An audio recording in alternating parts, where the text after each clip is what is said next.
C'est un sondage comparatif que vient de publier le cabinet d'études de marché de Target sous le thème Évolution des habitudes médiatiques des Quinois de 2014 à 2015. Objectif, sensibiliser les professionnels de médias de Kinshasa sur l'impact des médias dans la vie de la population. Au cours de cette conférence de presse, Target a souligné que la télévision reste jusqu'à preuve du contraire le média le plus suivi par les Quinois, tandis que la presse écrite va à son déclin.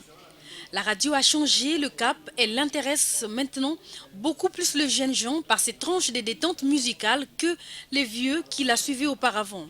Et pour l'Internet, les téléchargements et les recherches ont baissé. Cependant, les chaînes câblées gardent leur cap grâce à la diffusion des séries télévisées, films africains et les émissions sportives. La tendance est à la baisse, c'est parce qu'il y a certains publics de ces médias-là qui ont tendance maintenant à basculer vers d'autres médias. Par exemple, vous allez voir qu'au niveau de la radio, nous avons, la radio c'est un média masculin, il y a plus des hommes qui suivent la radio, mais on constate que les 50 ans et plus au niveau de la radio ont tendance maintenant à écouter un peu moins la radio. Il faudrait que nos médias fassent une réflexion profonde en termes de changement. Il faudrait être sûr qu'on a compris sa cible.